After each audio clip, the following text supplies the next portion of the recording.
Give credit to Reed. He's an insane athlete. Wigman just doesn't fit their play style. I think Wigman's going to be good wherever he transfers because let's keep it a Fortnite V-Buck. He's out of there, coach. All right. Wait. Yeah, that should be pretty good. Whew. What about old Penn State? Backup quarterback. I mean, I don't want to say they didn't skip a beat when he went in there, but guys, played a pretty good ball game. I mean, most backup quarterbacks aren't going to be ready to go into a game, and he entered the game when they were losing, and Wisconsin's quarterback, once he threw that pick six, I was like, yeah, that game's probably over. And I'm going to clap it up to Penn State. Not really a Penn State video, but thought I'd mention them. I was watching that game. But the main focal point of this video is LSU takes A&M. I feel like, oh, yeah, Kansas, K-State. Just got done watching that game. So, yeah, I do apologize. The video going up a little later. I want to see how that game finished. Kansas blew that one at the end, at least my humble opinion. Hey, I know it's a rival game. Congratulations, K-State. They are now, I believe, 7-1. If they went out, they're going to have a decent shot of making the playoff. Colorado's ongoing. We'll do a reaction video when that's over. Shadur Sanders. I feel like it's just like deja vu. When I make these videos and talk about Colorado, although this is not a Colorado video, he's one of the best quarterbacks in the nation, and he proves it every single week. He's so consistent. And the crazy part about it is, yeah, he has great wide receivers, but he doesn't even have a great offensive line. They're good. They've improved, but they're not unreal. They're not great. I'll get to that game later. We got to talk about the LSU Tigers. Go Tigers. Not the Illusion. And A&M. Well, I was going to get the whiteboard out. First things first. Connor Wigman seemed like a good kid, and I was rooting for him. I wanted to see him succeed. He's a former 5-star recruit.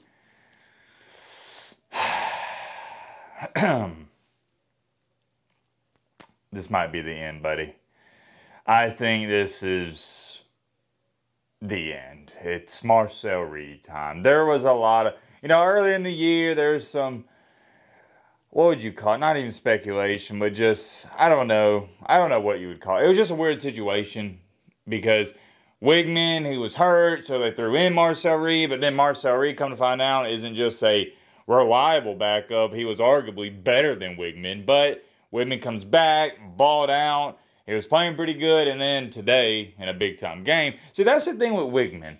Wigman looks not just good, but great against the bad teams. But against the good teams, he looks like garbage.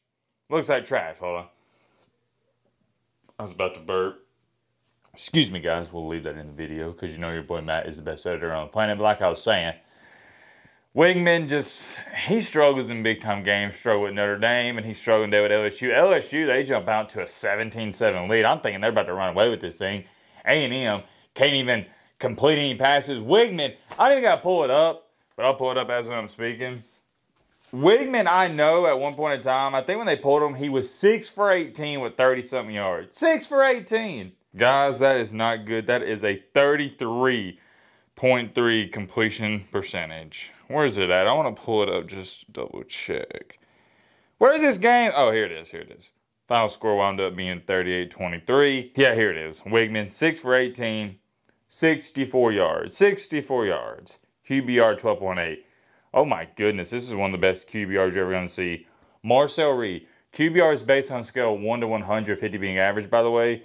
His QBR was 99.8. 99.8. Almost perfect. Listen to this. He was 2 for 2, but man, that one long pass he had, it was beautiful. And when you can run it the way he was running it, that's all you got to do, complete 1 or 2 long passes. He looked smooth. He dominated. They scored a touchdown on Marcel Reed's first 4 drives. And on the 5th drive, they got it to the 1-yard line, 1st and goal, and they kind of messed up. But the game was really over. They kicked a field goal. They should have been 5 for 5. But Marcel Reed, when he got in there, it was night and day difference. And it's not even like A&M was kind of getting lucky on it. No. LSU didn't have an answer. Granted, LSU don't have the best defense in the world, but they were stopping Wigman. Give credit to Reed. He's an insane athlete. Wigman just doesn't fit their play style. I think Wigman's going to be good wherever he transfers because let's keep it a Fortnite V-Buck. He's out of there, coach. He's gone. Marcel Reed could have a bad game next game and the game after, he's still the guy. It's obvious. You're not going to win anything with Wigman. Not going to compete for a championship. Marcel Reed, I mean, he takes that offense to another level. And it's not even like, oh, he can't throw the ball. Dude, he only had 2 passes, but he was 2 for 2, and he had that great pass. I'd argue and say big-time games, he's probably a better passer. And Marcel Reed also played really good against Florida. He's the guy. In A&M, looking at this, wow, 242 rushing yards. How many did, yeah, wow. I'm going to write this down in just a second. This is my first time looking at the box score. But you know that's the biggest topic of this game. Marcel Reed comes in, saves the day. Old Nussmeier, I like Nussmeier. He struggled today, had not 1, not 2, but 3 interceptions. And I got to clap it up real quick to that A&M coaching staff and coach, Mike Elko. He is a defensive mastermind. He knows when to dial up the blitzes. He knows when to drop back. It's like he's not even just 1 or 2. It's like he's 5 steps ahead of the opposing team's quarterback and everybody else. Remember, he shut down O'Reilly Leonard in Notre Dame. That was a close game. Mike Elko has done an incredible job at A&M. He's done way better than Kalen DeBoer in Kalen DeBoer's first year at Bama. Now, Kalen DeBoer ain't done bad. I'm not one of these Bama fans saying, oh, we need to fire DeBoer. It ain't like that. I'm just saying Elko has done a better job, and I think we can all agree on that. Let's pull up some of these stats. I don't want to make this an extremely long video. I want to get back to watching Colorado and Cincinnati. I actually have no idea outside of the rushing what these numbers wind up being. This eraser's awful, man. Oh, wait, I don't think it's the eraser. I think it's just I need to clean the whiteboard. Yeah, I need to buy... what do you even clean a whiteboard with? I know it's kind of crazy, believe it or not, guys. How long have we been doing the whiteboard on the channel now? 3 years? I've never cleaned it. Not once. Outside of erasing it. I think it's time, because it's like smearing everywhere. But that's neither here or there. Matt, just shut the crap up and write these stats down. This is crazy, but it was the difference maker in this game. Y'all should see that pretty good. Nussmeier, 25 or 50. Don't gonna be a rocket scientist to figure out. That's 50% completion percentage, 405 yards. That was way more than what I originally thought. 2 tutties, 2, 3 INTs. We'll circle that. That's a pretty big deal. Can't have 3 interceptions in a game, not going to get the job done.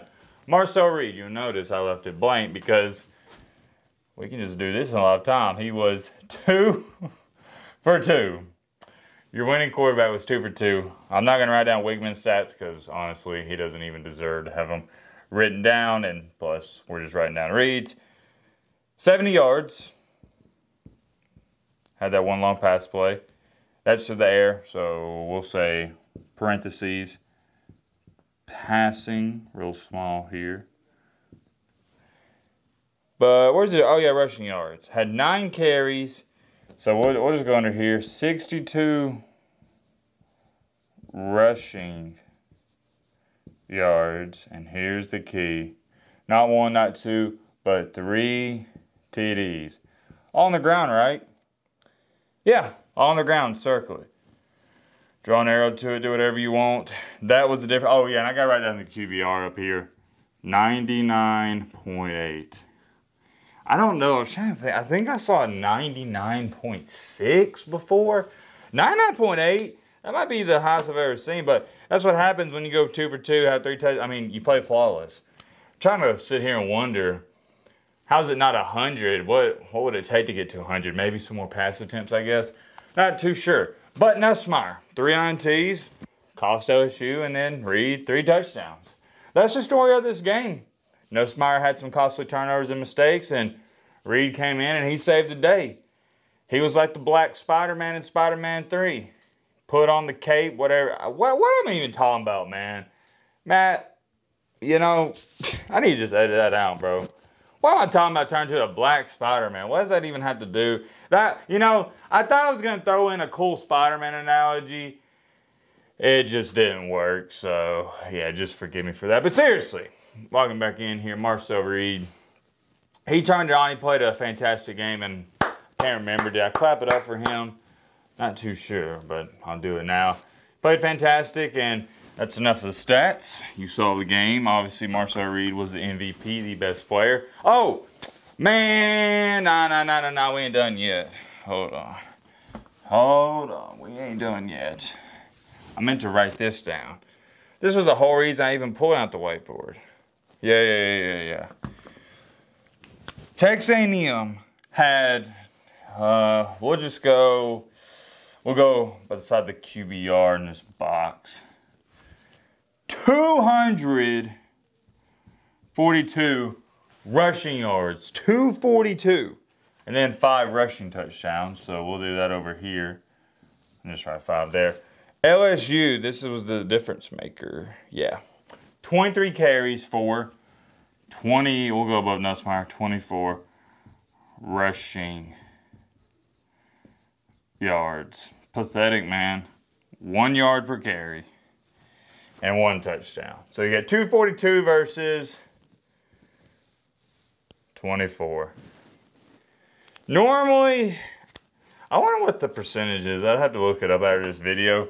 But more times than not, the team that wins the rushing battle, they normally win the football game. And A&M didn't just win it. They dominated. They had over 200 more yards, rushing yards, than LSU. LSU's defense couldn't stop a nosebleed in the second half, and that's all there is to it. Now, getting that out the way, we'll talk a little bit about this. LSU, they're in a similar position to Alabama. Got to win out and just have a chance. But A&M is still undefeated in conference play. 5-0, they sit at the top. A&M's having a great year. I don't want to make it like a full-out A&M video where we're talking about the season because we're just here to talk about the game. But they're having an amazing year. Mike Elko's again playing great football. I enjoy watching them play, especially with Marcel Reed in there. And they control their own destiny. Sure, they lost to Notre Dame, but at this point in time, who cares? I mean, A&M legitimately could drop one more and still sneak in. You know, with 2 losses, you don't control your destiny. But as we're saying right now, yeah, you full out control your destiny, especially with that win tonight. Super proud of A&M. I'm trying to think. They don't play Bama. Do they play Georgia? I have no idea. I don't think. Do they play Georgia? Wait. No, I got to pull it up now. I got to pull it up. Because I know people were talking about the Texas game. Did they mean when they... Oh, yeah. The final game is... Okay, I was just making sure. A&M's got South Kakalaki. That should be easy win to Mexico State. Free win. Auburn. It's at Auburn, so you never know what's going to happen there. There's witchcraft in that stadium. And then you got Texas. So that's looking like it's going to be a banger of a game, a top 10 matchup. Many things I could say, many more, but I got to get back to watching these games. Let me know if that's down below. But they're Roman.